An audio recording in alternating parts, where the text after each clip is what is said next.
Dear Father in heaven, thank you for a beautiful day. Lord, thank you for the ability to sit down and speak about you, Jesus, and to share what we see in you to the world. Lord, you are the most important thing. You are the reason why we have been given life. You are where we find our identity and our purpose. And Lord, we just pray that you are with us as today we will talk about what it is to be an explorer for you. Jesus, thank you. We love you, and we can't wait to see what you do today. In your name we pray. Amen. Amen.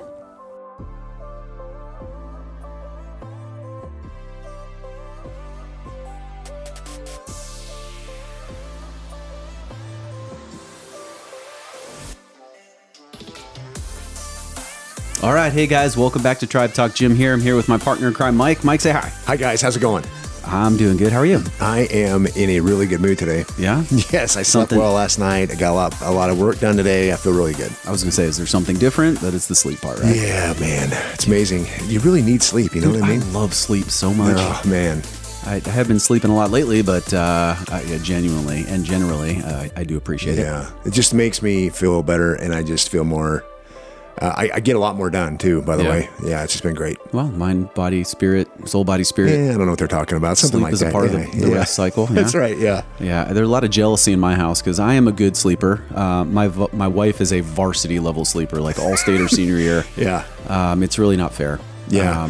Yeah. I'm not a varsity level sleeper anymore. I used to be. My wife is awesome, and what she is amazing about her, she can sleep for 6 hours and feel fine. She can sleep for 8.5 and feel fine. So it's good for her. Yeah, good for her. I wish I was more like her. Yeah, but just another example of our wives being better than us. Yeah, again. Yeah, we're a good company. Every time. It's all good. Yeah. All right. So we're talking about how God has made us to be explorers. And, his timing is so great, man, because literally this morning, okay. Sorry, guys. I was scrolling through Reels. All right. And this one came across my inbox and I sent it to you immediately. Yeah, and I just think it's awesome. So let's play the audio from this and then we'll kind of lead into our discussion. Sounds good. Here we go. Wants to make a man powerful, he don't crown him first, he breaks him.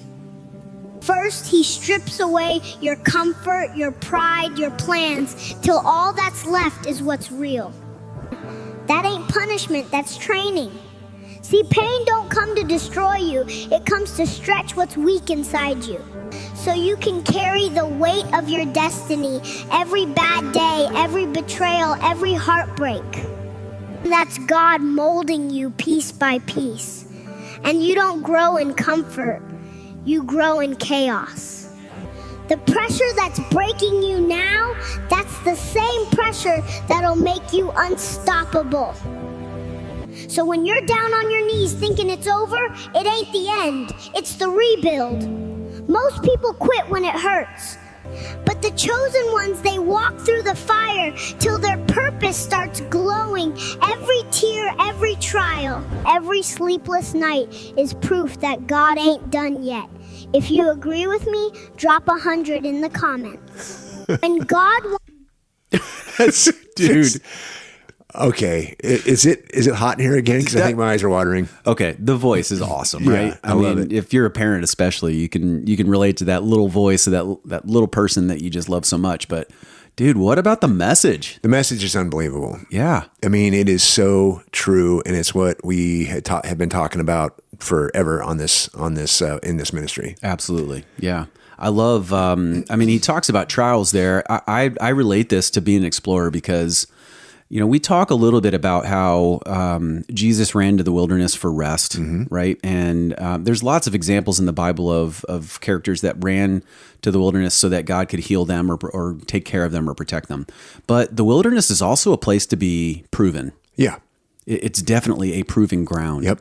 And this video reminded me of the Strenuous Life quote. Mm-hmm. Right? I love that quote. You want to read it for us? Yeah, man. I will get it. It's right. Let me turn to it quickly. Got it right. Or not so quickly. No, not so quickly. But Sorry, I surprised you. No, it's okay. Yeah, no, I'm not going to be able to do it quick enough for you. I don't know where I put it. Page 28. Oh, I found it. Okay, good. Okay, here it is. All right, guys, here it is. So this is This comes from Theodore Roosevelt. He wrote this many, many years ago. And here we go. I wish to preach not the doctrine of ignoble ease, but the doctrine of the strenuous life, the life of toil and effort, of labor and strife, to preach that highest form of success, which comes not to the man who desires mere easy peace, but to the man who does not shrink from danger, from hardship, or from bitter toil, and who out of these wins the splendid ultimate triumph. We do not admire the man of timid peace. We admire the man who embodies victorious effort, the man who never wrongs his neighbor, who is prompt to help a friend, but who has those virile qualities necessary to win in the stern strife of actual life. It is hard to fail, but it is worse never to have tried to succeed. In this life, we get nothing save by effort.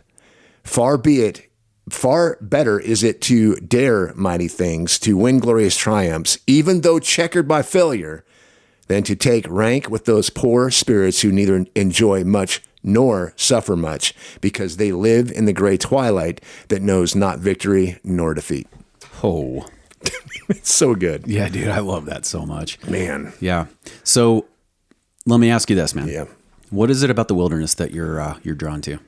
So the wilderness is a couple things. First of all, I think it's a great place to go because it gets me away from everything. It's a place to be quiet. It's a place I don't have, hopefully I should leave my phone behind. But I would say the less cell coverage, the better. Yeah, the less cell coverage, the better. It's a place to be quiet and I think, well, actually, I shouldn't say I think. I know for a fact that some of the biggest times when I've experienced God was when I was out in the middle of nowhere by myself, and he just rocked me in ways that I'm going to start talking about more often, and probably will confess some of that here today. So the idea then is that's number one. We can hear God's voice better. That's number one. Number two, it's a place for me to be to be pushed.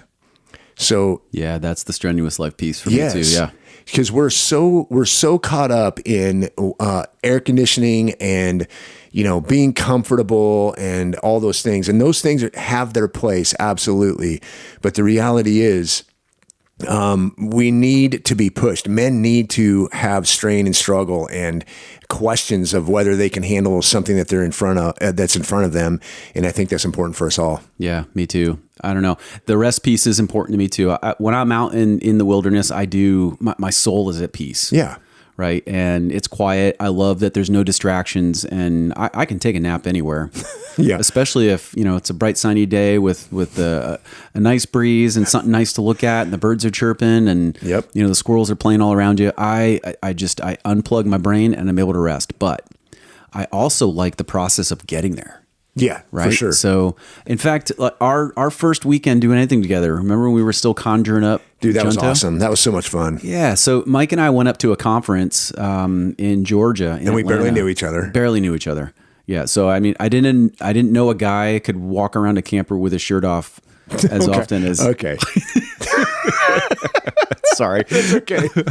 No, I'm kidding, by the way, kind of.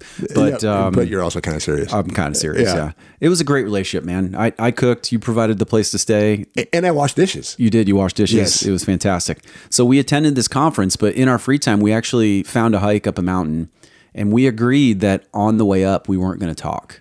I do remember that. Yeah. And at first I was like, that's a little weird. It was weird. Yeah. It's uncomfortable, guys. Give it a try, because God talks to you in those moments.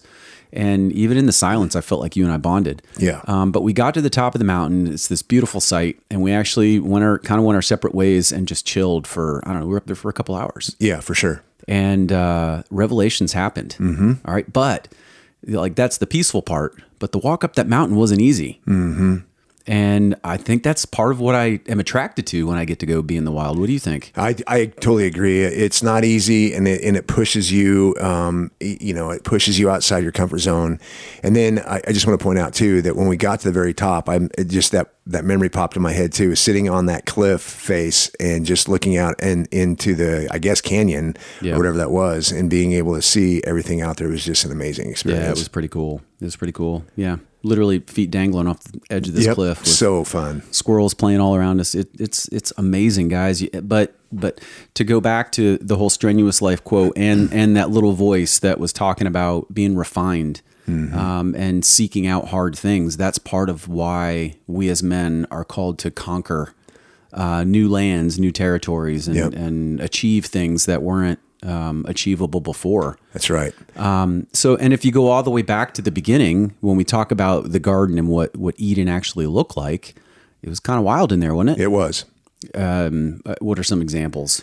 Like, Yeah, well, how do we know that? Yeah, so I mean, we know that it was more than likely out in the middle of nowhere, and it was a garden, and so Adam and Eve were running around in the garden, and we also know that there's a lot of things that were going on, and one of those things was that there was danger in the land. Because we know that for a fact that Satan got in there and did his work on Adam and Eve. So these were there, even though they had everything they needed and they were in relationship with God, there was still some level of danger out there, and of course we know that it got Adam and Eve. But it's no different than it is today. Well, at the very least, every wild animal known to man was there because Adam named them. That's true, right? Yep. So, and Adam was tasked along with his helpmate Eve to work the land. So it wasn't just this mamby-pamby place where they ran around naked and ate grapes all day. Nope. Yeah. Nope. It was a place to work. It was a place to get things done. It was a place to create culture. And then not only that, they were asked to leave the garden and create more culture outside of the garden. So again, it's important that we remember that. Yeah, absolutely. Yeah. Yeah. I mean, it talks about, there's a lot of references to protection and provision and well, I mean, go forth, be fruitful and multiply. That's right.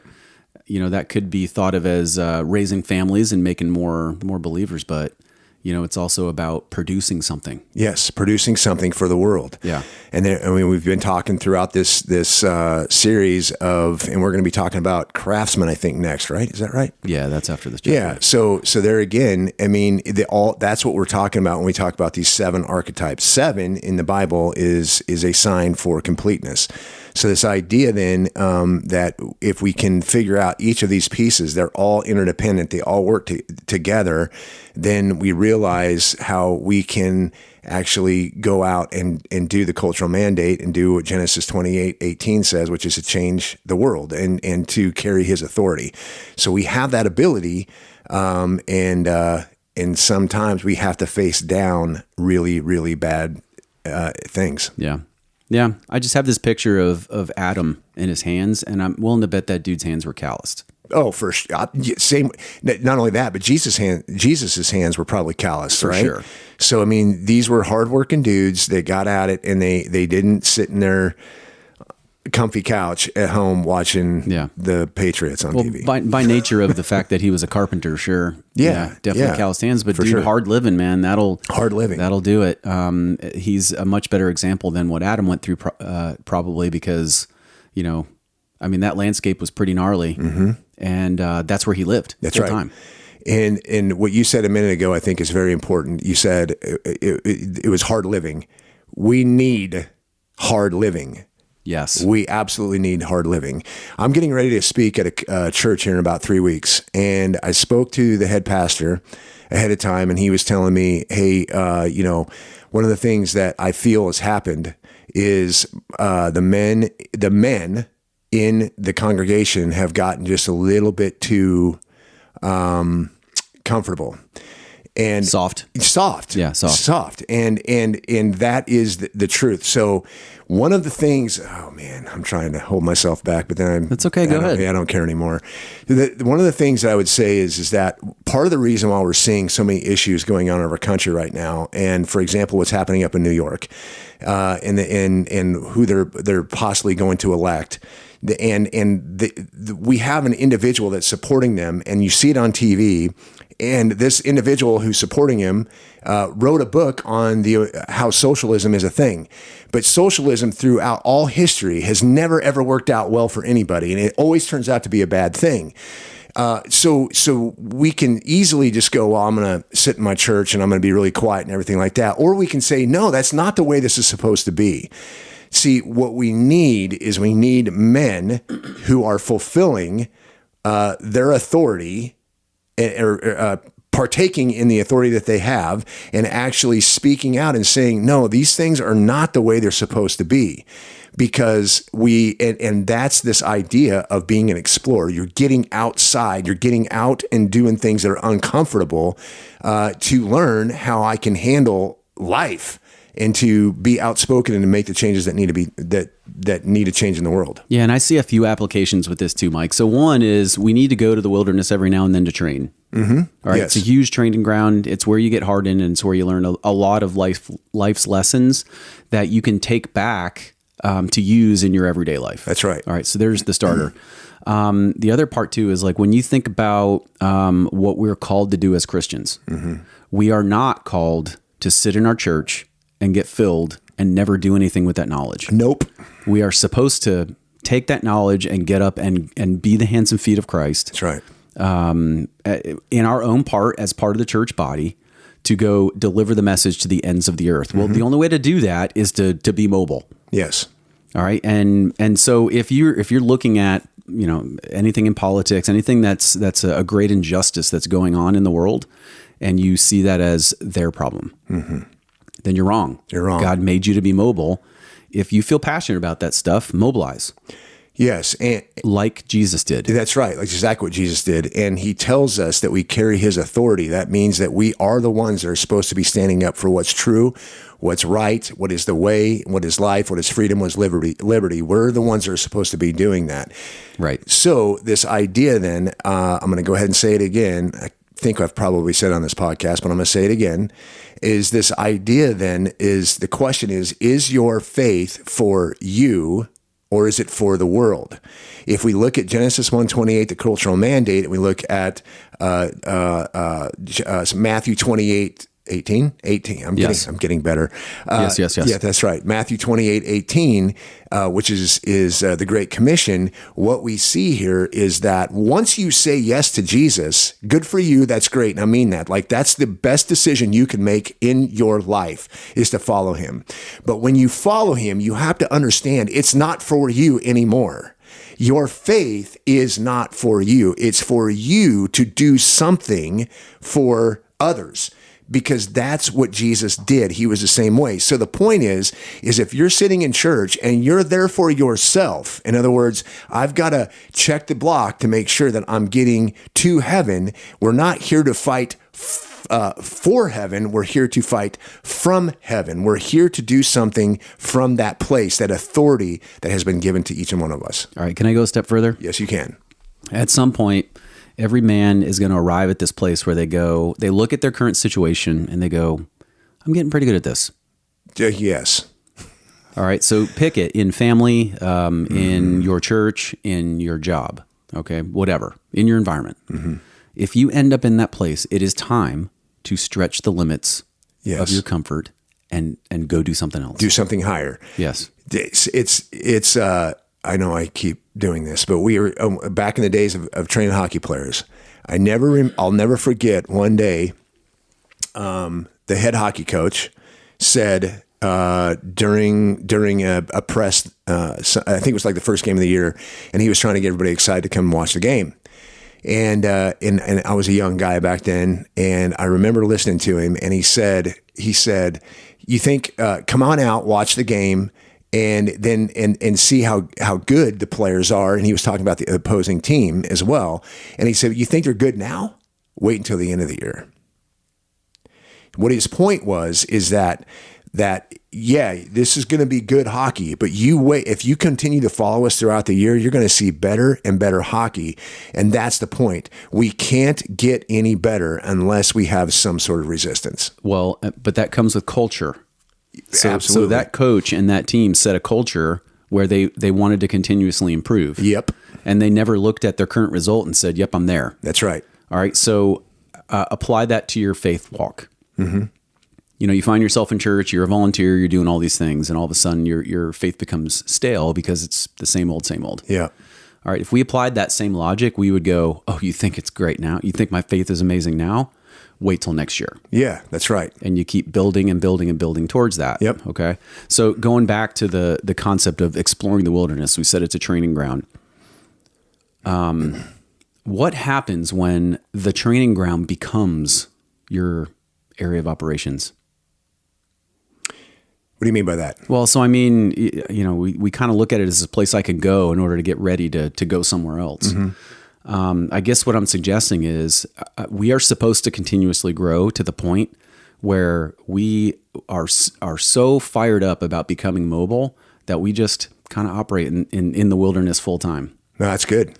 And you gotta think about the word wilderness. What does that mean in present day? Because it's not necessarily the woods or the mountains or the bodies of water.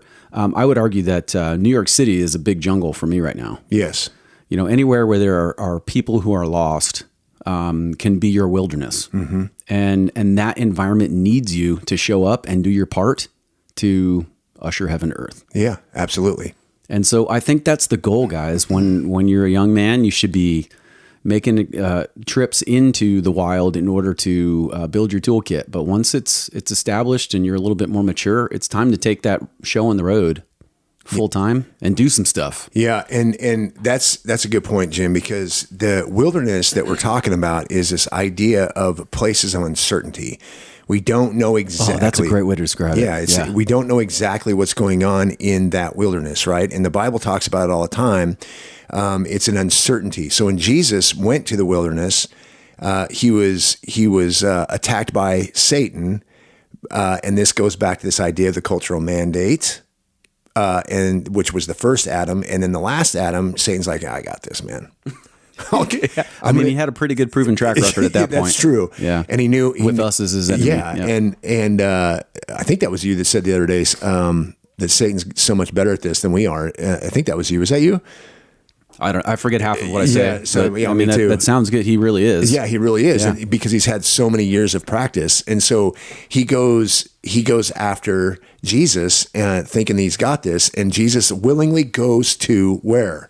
The wilderness. It was a place that he didn't know exactly what was going to happen to him, and then what we see that he defeats the temptations of Satan and comes back.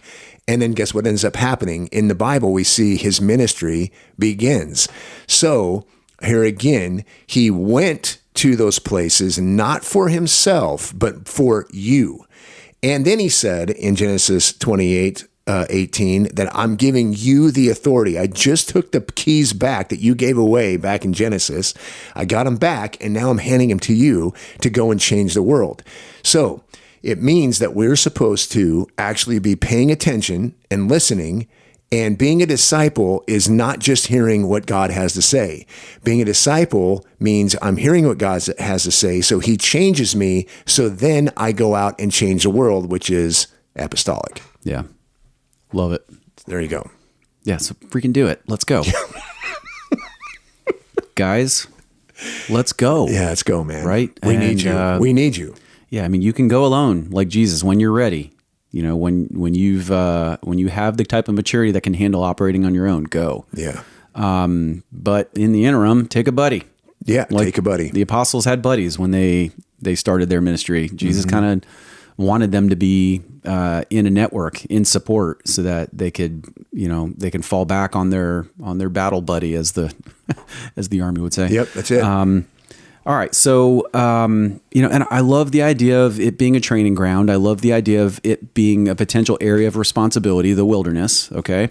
Being an explorer also is an environment where you can rest and recover. Yes. And one of the things I love about the quiet, you mentioned that earlier, disconnecting and being able to hear the Holy Spirit is I do hear God's voice when I'm out there. Oh yeah.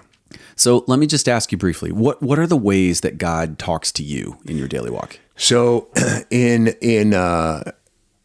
I've had some really powerful moments when I'm out in the wilderness by myself. And I'm going to go ahead and admit some things I've never admitted before. So the easy ones, and I've admitted this before, is I hear a still, quiet voice. So I hear there's times, and I'm getting better at that, at knowing, okay, that was Jesus. He's trying to get my attention. and there's an airplane going right over our heads. Not thunder. That's an airplane. Wow. Awesome. Yeah. So anyway, Here in our low budget studio on short final. Yeah, that's right. Our local airport. That's right. So hearing the still quiet voice of God, I'm getting better at hearing that and knowing that. I think that's him right there. That's the United States Air Force. Okay. Sound of freedom, buddy. Okay.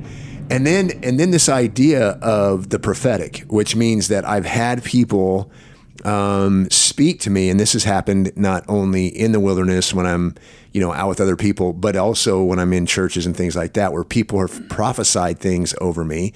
And that is just an amazing thing. And then this is the one that's been hard for me to admit, but I'm going to go ahead and admit it now. I've had the most powerful engagements with God in certain times, and I'm actually writing and talking about this now. We'll see if I actually publish it or not, of one time. But I've looked back on it now, and I'm going to go ahead and admit it, that was a vision that I was having, that Jesus was showing something to me that is very powerful, that is tied to this ministry and so forth. So, and that happened many, many years ago. So yes, he's spoken to me quite a bit. Yeah. Yeah, that's spooky for the non-believer, but guys, it's 100% true. Mm-hmm. I've got a list of ways that I've done a little bit of research. Okay. How does God speak to us? Mm-hmm. Okay. The first one is through Scripture. Yep. All right. 2 Timothy 3:16-17 says, all Scripture is inspired by God and is useful to teach us what is true and to make us realize what is wrong in our lives. Mm-hmm. It corrects us when we are wrong and teaches us to do what is right. God uses it to prepare and equip his people to do every good work. So prepare and equip. Yes. Again, the Bible is the objective truth of God. Yep. When we learn it and we understand it, it helps equip us and prepare us for everything that we need to do in life. Absolutely. And we spoke about that a little bit when we talked about being a scholar, but here's how I would connect the two. When you go out into the wilderness where you're disconnected and there's no noise, bring your Bible with you. Mm-hmm. You'll be amazed that things start to pop off the page when you're not going through, lists in your head of how you're going to accomplish everything today or whatever, when there's no time limit and you're just out there spending time with him. Yep. All right. So that's the Scripture. For some people, God will speak to them through music. All right. Second Chronicles 20:21 says, after consulting the people, the king appointed singers to walk ahead of the army, singing to the Lord and praising him for his holy splendor. This is what they sang. Give thanks to the Lord. His faithful love endures forever. Mm-hmm. Some people just feel connected to music in a way that that brings messages from the Holy Spirit. Yep. And I love music. I'm not sure I've ever had an actual a download from God through music, but it is possible. Mm-hmm. And if that's you, then I would suggest, finding that that joyful noise that helps God talk to you. Yep. Okay. I'm not a big fan of bringing music into the wild because I like the quiet. Yeah. And I think that, God's making a symphony with all the animals and the wind and things like that. So that's my personal preference. But some people, when they're out on their own, they like to bring music. Mm-hmm. All right, teachers and other believers. Maybe this is what part of what you were referring to. I've shared, I've had people prophesy over me before. Yep. And I'm a big believer in this. All right. And for the scripture reference, we have Romans 12:6-8. In his grace, God has given us different gifts for doing certain things well. So if God has given you the ability to prophecy, speak out with as much faith as God has given you. If your gift is serving others, serve them well. If you are a teacher, teach well. If your gift is to encourage others, be encouraging. If it is giving, give generously. If God has given you leadership ability, take the responsibility seriously. And if you have a gift for showing kindness to others, do it gladly. Yep. All right, so the way I would tie this to being an explorer is at some point you have to understand what your spiritual gifts are. Yep. And you have to take those gifts on the road. You can't keep them to yourselves. I love that. Yeah. Take them on the road. That is great. Yeah. All right. For some people, God will speak to them through difficulties, not an easy one to accept. All right. Our principal verse is James 1:2-4. Dear brothers and sisters, when troubles of any kind come your way, consider it an opportunity for great joy. For you know that when your faith is tested, your endurance has a chance to grow. So let it grow. For when your endurance is fully developed, you will be perfect and complete, needing nothing. That's right. And I want to point this out. It doesn't say that God necessarily gave the Yes. issue or the challenge that that's in front of you. What it says is that you can overcome it. Use your faith, get strong, be strong, learn what you can, and you can overcome those things. Okay, so everybody can relate to a trial in their life that they've experienced where they learned something when they popped out the other end, the other side. Do you think that it's possible that this can refer to doing something hard on purpose? Oh, for sure. Yes. Yeah? Yes. No doubt. Sarah and I just went on a hike with my in-laws in Colorado. Yep. All right, so we're sea level people. We live in Florida. Oh, yeah. And my brother-in-law and cousin took us up to 10,000 feet. Yeah. And then we did a 2,500 foot hike. So 2,500 feet of elevation change. So we were up above, I'm sorry, no, the base was at 12,000 feet. We were up above 14,000 feet when we finished the hike. And I saw God that day. You did. That's good. You didn't see the wizard. Oh my gosh. You saw God instead. A tingly face the entire way up and down. And it was really difficult. And every step at some point, I'm like, I don't want to do this anymore. I just don't want to do this anymore. When we got done though, I felt something different. You felt like you overcame something. Yeah. Yeah. Absolutely. And I don't know, it's, you can take those lessons, things that you try that are hard. People who run marathons maybe experience stuff like this or do Ironman triathlons. When they're done, they feel changed. Mm-hmm. And you can take those experiences and apply them to everything that you go through in your life. Yes, absolutely. No doubt about it. Yep. And I know a lot of times it feels like just a small metaphor, but when God is prompting you to go do something hard, you can lean on those experiences and go, okay, yeah, I can. Mm-hmm. I can totally do it, and gives you confidence. So agreed. Pretty cool, huh? Yeah, I love that. Yeah. All right. So that's difficulties. Then we got the Son, Jesus Christ. It's another way that God speaks to us. So Jesus told them, my message is not my own. It comes from God who sent me. God speaks to us through his Son. And that was John 7:16, by the way, the first part of that. So read the red letters. Mm-hmm. Like we said last week, that the Bible is the answers to the test. Yeah. And he was a wise man, and I know he spoke in parables that are hard to understand sometimes, but Google it, I guess. Figure out what he was after and apply that to your life. And don't forget John 14:6. I am what? I am the truth. I am the way. I am the life. That's Jesus. Well, the other part of that too. So even if you're not thinking about the red letters in the Bible, the words that Jesus spoke that were recorded, you can just follow the way he lived.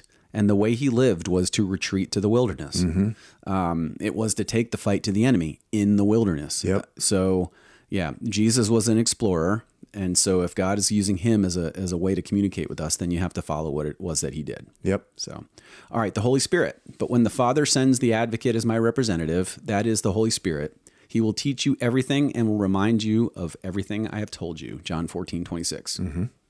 All right. Where do you hear that voice the best, my man?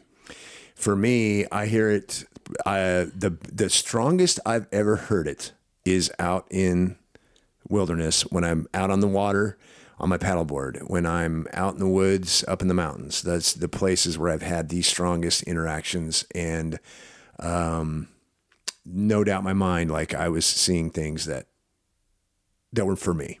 Yeah. From him. Yeah. No doubt. Those are some of my strongest as well. I've shared before in the car in the silence is another one. Same variable in both those places. Quiet with no distractions. Yes. Right? Was it like on the water? How about that time that I almost tipped you when I was on my jet ski and you were on your... Is that what you're talking about? No, that was something else. That was a distraction, wasn't it? Right. I apologize. Yeah, that was mean. I did. Oh man, I should have been so much more mean to you on that day. That would have been fun for me. But yeah. Anyway, that was great. I was out on the skis with my kids, and I see this big, beautiful bald man on a on a paddleboard, 150 feet, 100 yards away, and I almost tipped him. But I don't think you tipped me though. I didn't. I was nice. Yeah, that's right. I should have rooster-tailed you. But anyway. All right. Let's see. All right. Here's kind of a big one for this. That's in direct correlation to being an explorer. Nature and creation. All right. And the verse is Psalms 19, 1-2. The heavens proclaim the glory of God. The skies display his craftsmanship. Day after day, they continue to speak. Night after night, they make him known. Yeah. And that's important right there, right? Because that's part of the reason why getting outside in the woods and in the nature, on the ocean, whatever it is you get to see his craftsmanship. Because if I'm in my house, I'm seeing somebody else's craftsmanship. Now, that craftsmanship is a gift given to them by the Creator, but that's different. That we're out actually in his wilderness, and we get to see a painting that he created. Yeah, I just marveling in how amazing he is. Isn't he great? When you see a mountain. Yeah. I just can't believe that he created that, how massive it is. I know. I also think of, so for me, every time I've flown an airplane over the ocean, when you get far enough away from land that you can't see it anymore, and all you see is water, it's a metaphor for how big our God is. Yeah. But you look at all that water, and then I always have this revelation that he is even bigger than this. I know. It's crazy. It's, oh God. Yeah. I've actually been on airplanes at night over the ocean where you see the starlight reflecting off the water. Beautiful. From whatever altitude. And then I look around and I'm the only crew member on board awake. Yep. And you feel both small and important all at the same time. It is so cool. Yeah, and that's so cool. That's important to remember.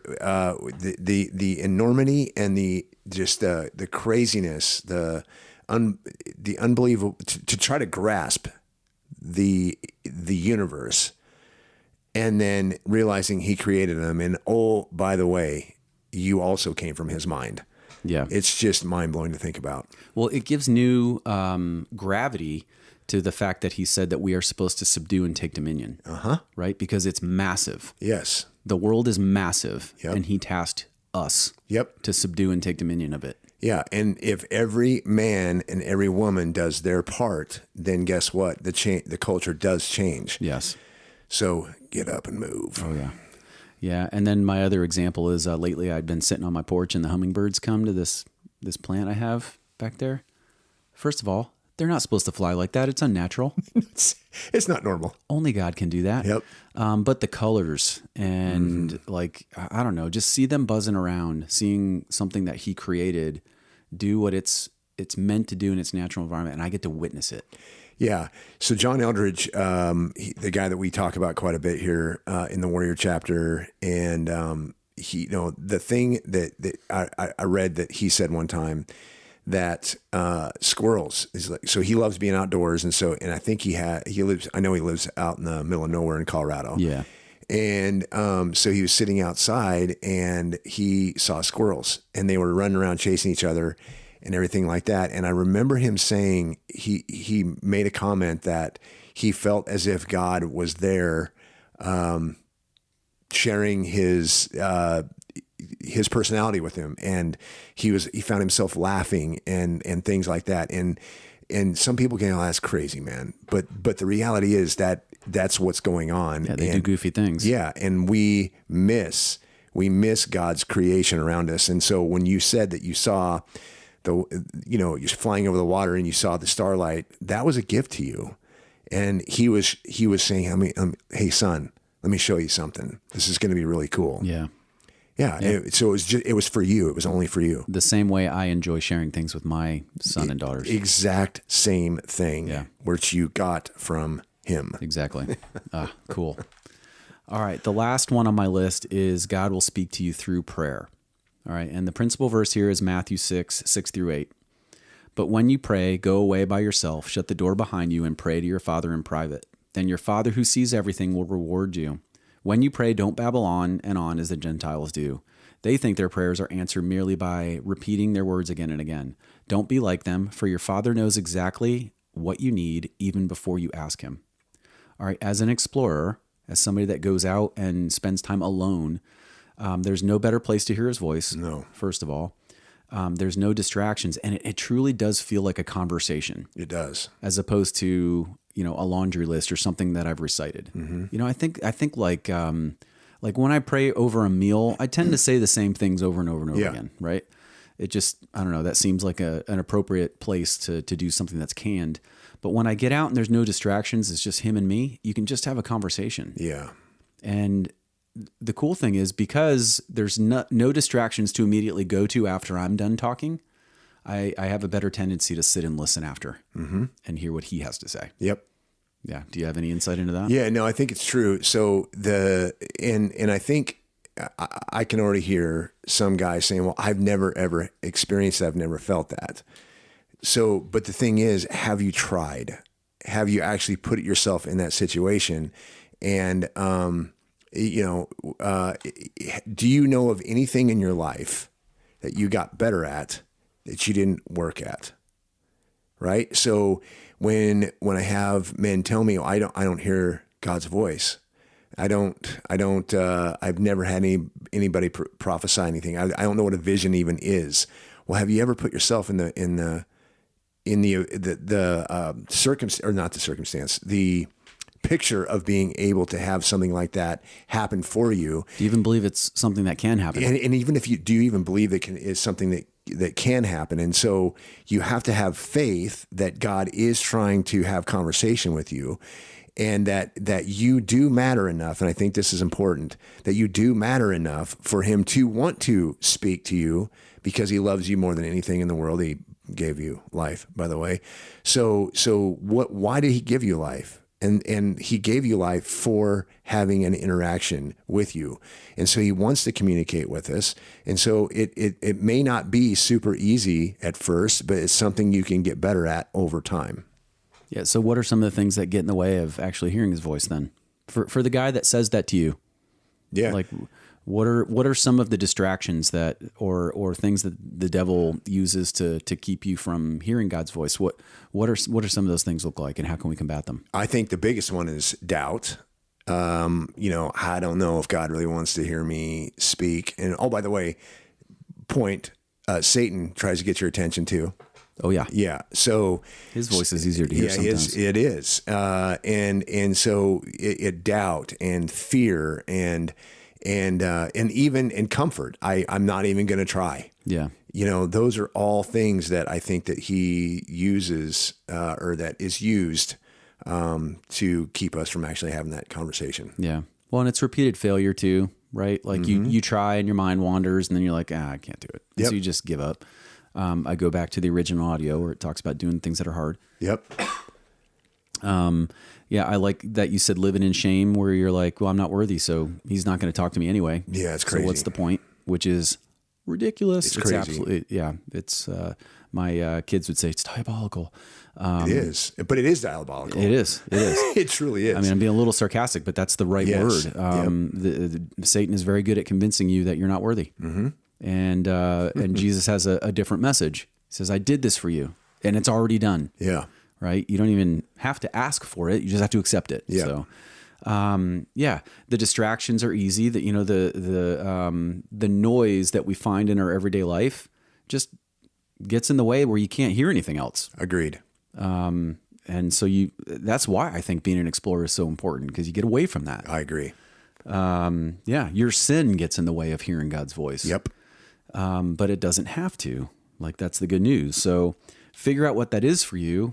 Go back in time to places where you did have some success and repeat that. Yeah. Yep. I mentioned that a lot. Like, pick a formula that works or that has worked and go do that again. That's right. And that's important, because there are ways, I do believe, and I don't know exactly if it's just because it's the way we're wired or I'm different than somebody else or whatever, but you're going to find ways that God speaks to you directly in different ways. And so for me, I know for a fact, without a doubt, that one of the ways he speaks to me in one of the biggest ways, I should say, the loudest ways that he speaks to me is through birds. Okay, nice. Yeah, so I'm not going to go any further than that. I just talked about hummingbirds, so I'm not going to judge. I agree. Yeah, and so I know that for a fact, without a doubt, that and the reason why I say that is because there's been times when I'm struggling deeply early in the morning and no one's awake, and I go outside and I'm getting a message from him, and I see a bird, which is his reminder, is like, hey, I'm here. I just want you to know I'm here, and I'm watching, and I'm with you. So let's go. Well, and what's cool is you know that about yourself, And so you actually key in on it and look for it now. Yeah. Now I look for it. Yes. And so that means that you're less apt to miss it. Right. Right. It's kind of like when you buy a new car and all of a sudden on the road, you see all that same make and model. Yeah. We were just talking about this the other day with my wife. They were there the whole time, by the way. Yeah. You just noticed them because it's familiar. Yeah. All right. So if you found that thing like Mike has, look for it. Yeah. Agreed. Yeah. That's awesome. All right. So going back to a little bit of what Roosevelt said in The Strenuous Life, our good friend, who is it? Mansfield? Stephen Mansfield. Stephen Mansfield has some thoughts on this quote. Here's what he says. And I just want to go into each of these principles and talk about what they mean to us. So, Okay. all men need what Roosevelt found: a strenuous physical life, the possibility of harm, challenges to face, enemies to oppose, land to conquer. Our lives push us away from this. We work in cubicles or comfortable vehicles. Technology serves us and keeps us from exertion. We live in opulent blandness, overfed, overtended, overentertained, and overly preoccupied with ourselves. But men need contest and conquest, strain and struggle. Otherwise, we lose ourselves to softness and effeminacy. Nobody wants that, guys. No. All right. No softness or effeminacy. So the first thing you list is the possibility of harm. All right. And I kind of relate this to every guy needs something that piques their adrenaline or raises their heart rate. Agreed. So what do you think about that concept and why is that so important? No, I think I suppose I should probably think this through on a physiological standpoint and figure how that works, but I'm not going you're to. the guy for that, but yeah. I'm not going to do that right now. Okay. So I'll just say this is that, look, the thing is we have, the ability to go out and push ourselves and to grow, and so when our heart rates do increase, and here we go now. It's coming to you now, it's right? coming to me now. Yeah. Adrenaline. Okay. Yeah. Good. So there's when our heart rates raise and our heart rates raise because of stress, the way in which our bodies handle that is not the same as when we increase our heart rates through exercise. So on one end, when we do that, our heart rates increase, and we were able to handle certain situations well. But if we do it under stress, we actually lose the ability to make decisions well.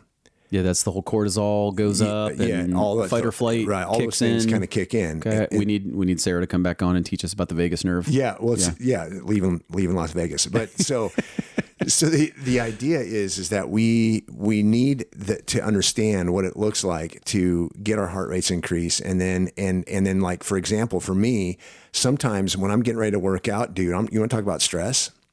Like before I start, I'm already stressed. Because it's going to hurt. Yes, my heart rate's increasing, right. and it's going to be brutal. And then I start working out, and then my heart rate increases a different way.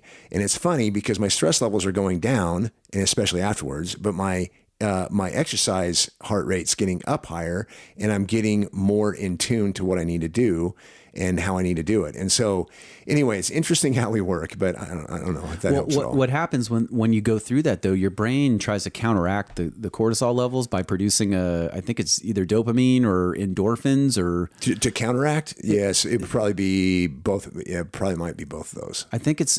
Okay, I'm sorry. I'm speaking out of my expertise. That's but okay. Essentially, when you're done with one of those situations, especially if you did it on purpose, you experience a chemical reaction that makes you feel accomplished and happy. I see what you're saying. Yes, right? That's dopamine. Okay, so you get that dopamine hit from that sense of accomplishment. Well, if you exercise that ability, your body's going to crave that dopamine hit. So when you enter fight or flight and it's a negative thing, it's a trial, like we explained in James, your body's already been trained to deal with it. Mm-hmm. And so not that you're going to deal with it well, but you're definitely going to handle it better than you would have had you not trained. That's right. To get your adrenaline up. And what we see in situations like that is we learn like that when I get in that situation, we realize that, oh man, I might actually have what it takes to handle this situation. Yeah. In other words, this idea of me dying in the process or something terrible happening to me, which is what you talked about a minute ago, was fight or flight. Right. So instead of flying from that and getting the heck out of here, I'm like, you know what? I can stand here and fight. Exactly. And that's the idea. Yeah. I saw a great video my son showed me. He and some friends went out to some sand dunes, and they were boogie boarding down the sand dunes into the water. Yeah. All right, seems benign, right? Well, if you stand at the top of the hill and look down the hill, what you would see is boulders and bushes. And it's got to be straight down. And, oh, yeah. Like 45-degree pitch. Yeah. Right. So enough of a decline that a boogie board would slide on sand. Yeah. Okay. A lot of friction there. I'm Yeah. sure those boogie boards were hot when they got to the bottom. But these kids, they didn't know what they were doing. Right. They looked down and saw these obstacles, and they were like, I think I can do it. I'm going to try. Mm-hmm. Okay. And that's before they knew that they were training for life. That's right. So as men, we're naturally drawn to this. Yes. This is nothing that I think we stifle that instinct as we get older. As we get older, we absolutely. Yeah. I remember a SEAL that I used to work with a long time ago, and he and I was paddleboarding one day, and he made fun of me. He goes, "That's what old guys do," and he was older than me. Ha. And he says, "You need to surf, man. You need to get out and surf." And I thought that was really powerful because he was saying, "Look, that's cool and it's great. It has its place, but you need to get pushed in different ways." I thought that was pretty cool. Yeah. Well, I mean, we don't have a ton of surf here in the the Gulf, but go for it, man. Yeah, I know. Well, my son has a surfboard downstairs you can borrow. Okay. So, all right. So the next thing on Mansfield's list, say that 10 times fast. Yeah. Was a challenge to face. All right, a goal that is difficult to achieve. Mm-hmm. Why is that important for men? Because we don't grow without challenge. Yeah. We don't, nothing happens to us to improve us without some sort of challenge. We have to be put in a place to grow. And so this goes back to what I was talking about with our coach back when I was with the university. He said that we're going to get better as the year goes on. And by the way, he was known for having he was trying to have the hardest schedule in the country. And he believed that if I can recruit the right individuals to handle that kind of stress over and over and over again, that's how we become better and we win championships. So again, the idea then is if I look at myself spiritually, mentally, physically, and realize that that is the whole of who I am, that means that every once in a while, I need to get myself into a situation where I don't know and I need to push as hard as I can to find out what I've got inside of me. Yeah, and going back to what we originally said about when people stagnate. Okay, guys, hear me on this. You have to keep raising the bar. Absolutely. If you jump the height, you've got to raise the bar and give yourself a different goal to shoot for. Yep. So don't stay in your stale life. No. All right. Because if you do, that's where you're going to stay. Yeah. True. And the world needs what you have. Yes. And that's the idea. Well, and I go back to I don't want to walk into heaven with all kinds of energy. I want to sprint into heaven exhausted because I gave it my all while I was here. I know. So. All right, next one is enemies to oppose, a cause greater than yourself. Yep. All right, so why are we attracted to that? Yeah, so men, we are here. So again, if the cultural mandate and this idea of the Great Commission are real, that means that there's enemies against that, and we have an enemy. And Ephesians tells us that it's the principalities that are trying to bring down what's good and right and truthful. So we need to prepare for those enemies. Those enemies are real. They are not fake. They are not something created. Satan's not something created to make sure that you do the right thing. He's a real entity, and we have been chosen to take him on. Yeah. And that's the point of all of this. So we need those. We need to make ourselves stronger over time. Awesome. I think there's some universal causes that we can all relate to, like our marriage should be a universal cause. The raising of our children, like fighting for our kids, should be a universal cause. You can probably put in there the people that you serve with, the people who are in your ministry. That should be a part of your army that you're willing to defend, your family and your friends. All right. Everything outside of that, though, we all need to find that cause that you would call your ministry. Yeah. All right. This is the what. This is not the why. Mm-hmm. Like the why is to bring heaven to earth. The cause I'm talking about would define your what. Like how are you going to usher heaven to earth? Mm-hmm. All right. And that's what makes us all unique, right? So for a pastor, it's leading a church. Yep. For a traditional missionary, that would be doing missions work overseas or wherever their missions field is. It might be something different for you. Like for me, Junto Tribe Ministries is one of my causes. Like I believe that God is calling me to be a fisher of men, and that I'm supposed to help men fight for their marriage and their families and to restore their purpose. Yep. Right. To understand what their purpose is. That's my cause that I'm willing to give extra effort to advance God's kingdom. So what is yours? You know, and that's a rhetorical question. I know what yours is, Mike. What is yours? Figure that out, and that becomes your missions field. Your thoughts on that? And it's not that tough. So let me just say this. How is it that I can bring this idea of ministry, or I can bring the truths of God to my workplace when my job is to build houses? How am I going to do that? Here's how it works. That's the how. That's the how. Yeah. But I can bring, if I remember, because here's what I want you guys to understand. And we talk about the area of responsibility, area of operations all the time in this ministry. And we talk about that being your friends and your family, your community, your workplace, or your school. At the very minimum, that's what we're getting at. So this idea then, each of those places needs the culture of heaven to be brought to it. And what you will find by you, and what you will find in every one of those places is something that every one of them has, and it's called people. So people then, we are all naturally attracted to this concept of freedom and liberty. Who is the creator of freedom and liberty? It is God. So then going back, how can I, as a house builder, a person that builds houses, how can I then look at that and somehow figure out a way to bring that as a ministry? Here it is.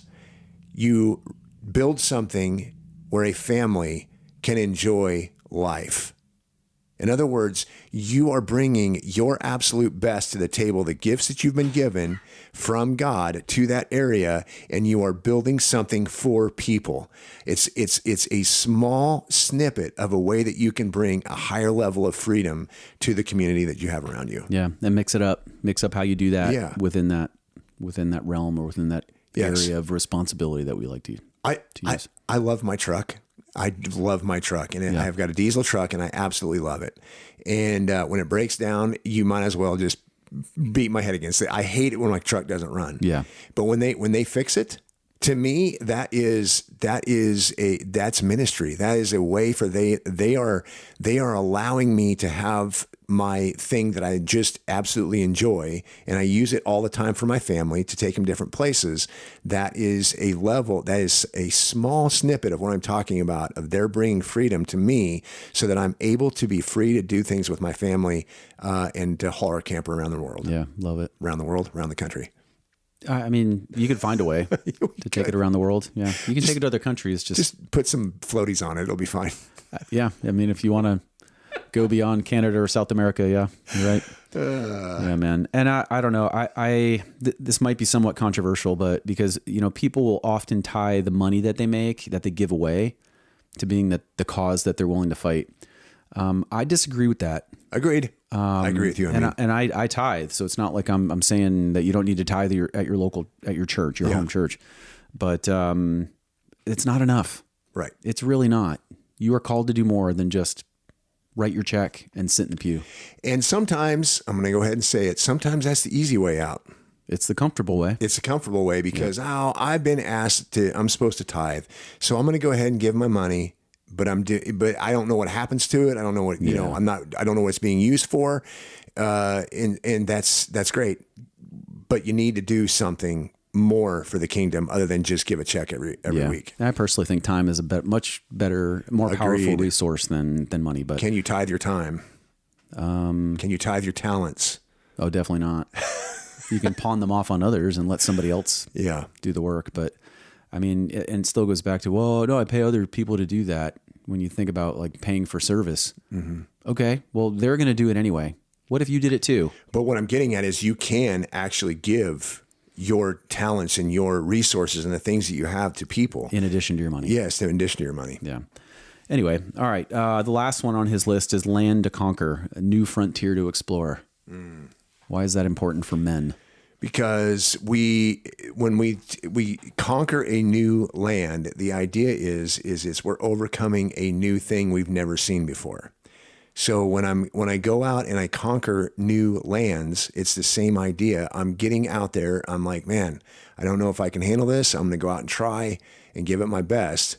And if I overcome, then guess what? Now I've actually increased my abilities, my potential that I have inside of me. Yeah, there are parts of this world too that have never heard the name of Jesus. Yep. So if you want to just talk on a practical level of exporting the gospel to the far reaches of the earth, you have to leave your comfort zone and go to those places. Yeah, I met with a young man here recently, and I didn't know for sure where he stood spiritually. So throughout the conversation, I was very careful, and I asked him different questions to find out where he was at. And my ultimate goal is to lead him towards the only answer in life, which is Christ. But I never even brought Jesus into the conversation because I didn't want to lose him, to, make him uncomfortable, whatever it is. So that was kind of this idea. I was going into lands. I didn't really know what I was going to experience when I got there, but I know that it helped. And now I'm hoping that at some point I'll have another conversation with him. We'll go a little bit deeper and further with my beliefs. Well, here's what's cool about that story too. Would you say that men generally are problem solvers? They like puzzles? Yeah, absolutely. Yeah. My wife would tell me every time she talks to me. So we've talked about the three postures, right? Yeah. All right. I'll share this quickly. I've said it 100 times, but maybe somebody's not heard it. Anytime my wife and I have a conversation, she tells me which posture she wants me to assume before she starts telling me whatever it is she's going to tell me, her story or her problem, right? Yeah. The first one is the one that most women, I would say, want, and that's she wants me to be a listener. Yeah. Okay, that means I don't give her my opinions. I just sit there and be present, and I would say empathetic to whatever it is that she's going to tell me. Yeah. Okay. The second one's the easy one. She wants me to be a fixer. Mm-hmm. All right. So that one's great because she's like, I need you to help me fix this problem. Awesome. I can do that. That's my natural tendency. That's what we want to do. It is. All right. Remember that. That's our natural tendency. It's not the only posture. Yep. Okay. The third one is sometimes she wants me to be her hype man. Okay. Meaning whatever emotion she's feeling, whatever intensity of emotion she's feeling, she wants me to match her intensity. Yeah. So if she's super pissed off, no matter what the problem is, I have to be super pissed off. Yep. If she's sad, she wants me to empathize and feel sad. If she's super excited, she wants me to get excited for her, which is hard to do sometimes when she presents things that she just purchased that I'm not interested in. Yeah. Yeah. But really what she wants is to share with me, in some way. And there's connection in that. Okay. Yep. So I bring that up because men are naturally fixers. Yes, we are. Right. So we want a problem to solve. Like that goes back to the whole purpose of getting out into the wilderness and exploring new things. We want a problem to solve. Mm-hmm. So create that for yourself. Mm-hmm. If that's your normal state and you feed off of that, you've got to go find problems that need fixing. Yep. And come up with a solution. Now, that being said, back to your story about your friend or the person that you talked to. Not every problem needs a hammer. No, that's right. Okay, so our approach does matter. Yes. Right? So to be a missionary, you got to reach people the way that it's possible to reach people. Mm-hmm. And you can't hit every screw that you come across with a hammer. It's not going to work. That's right. And that to me is what you did when you talked to that young man. You're like, okay, there's something here. There's a method to reach him, and I need to use the method that's going to be the most effective. Yeah, not the one I'm most comfortable with. That's right. And I want to point this out too. I'm taking this chaplaincy course right now, and last Thursday, a guy said something that I wrote down, and I've written it down over and over again, so I won't forget it. He said, when you meet somebody, instead of trying to be interesting, be interested. Oh, I love that. I do too. Yeah, that's good. It's so good. So instead of trying to be interesting, be interested. Understand them. Try to understand where they're coming from. And that's, speaking of being an explorer, that's not normal for me. Yeah. I want to, when I hear that somebody's struggling, the first thing I want to do is like, hey man, I got all the answers. Let me show you how to fix this. Yeah. Let me tell a story about my life that relates to that. And it'll definitely work for you too. Yeah. And there are times when we do need to obviously say something and get involved. But when we start from this posture of, I'm going to be interested in that individual, then instead of being interesting, then what you're doing is you are becoming a trusted agent, and now you can actually hear their hearts, find out where they're coming from, and then get involved and then show them the direction. And sometimes that means you just got to slow down and listen. Yeah. Yeah. I think asking more questions is important. I tend to go, oh, you know what you should do? And then, I mean, that just sounds like instructions. Yeah, that's right. I actually find it more effective, although I don't practice it as often, to go, well, have you tried? Mm-hmm. And give them a scenario. Mm-hmm. And just let them think about it and go, yeah, maybe that'll work, or I don't think it'll work because of this. And then you give them another one. Oh, well, have you thought about this? Have you thought about that? Yep. It's asking questions, not giving direction. So, and always remember that when we're out and we're meeting with people and we're trying to help them understand God more, it's not between you and the person. It's between you and God, or it's between them and God. Yeah. So the idea is how do I bring them closer to Him and let Him do the work? And this goes back to one of the favorite things that you and I have talked about that was told to me from a mentor. He said, "Did Jesus ever tell you to save His lambs?" Yeah. And no, He never did. He just said, "Feed them." So that's the idea. We have to feed people and help them find Him in the process. Yeah. Be a teammate, not a boss. That's it. Yeah. Right on. Man, we got a little bit off topic from being an explorer, but we did, but that's okay. It does relate, right? Yeah, it all relates. The whole idea is taking your gifts to places that they're needed, right? Yes. Getting out of your comfort zone, challenging yourself, training in tough environments so you're ready for the really hard stuff, and don't ever stop setting new goals and That's raising right. the bar. And that's the idea that we're trying to get at. That's what being an explorer is. It's exploring what is possible. What is it that God's got for me? For me, in other words, what has He got for me, for others? What can I do? And then explore those things. Put yourself in situations where you're working hard and getting out and doing something. Yeah, nice. Right on. Okay. All right. Encouraging words today, man. That was fun today. This is good stuff. Just another quick shout out. We do have groups meeting still. I can only speak for mine. My guys are raw. They are working it out. They are wrestling with God.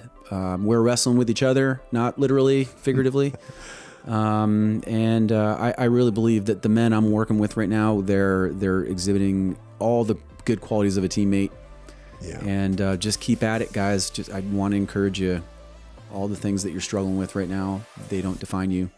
And we're going to get where God wants us to go. That's it. Keep at it. Keep at it, boys. All right, brother. Well, I think it's time we plan another trip up in the mountains. What do you think? That was so fun. Yeah. I was just looking at pictures of that the other day. Yeah. How many years ago was that? 6 years. That's crazy. 6 years. 2019, before COVID. Crazy. Yep. That was the Catalyst conference before COVID. So yeah, man. it's time to go. So much fun. Yeah. Well, let me know when you're paddleboarding, Nick, so I'll put the skis on the water. Okay, sounds Come good. get you. Yeah. Try and knock me over again. Yeah. Except I won't hold back. That's right. Okay. So, anyway, love you, buddy. Love you too. Good discussion today. It's time to go. All right. Say goodbye. See you. Bye-bye.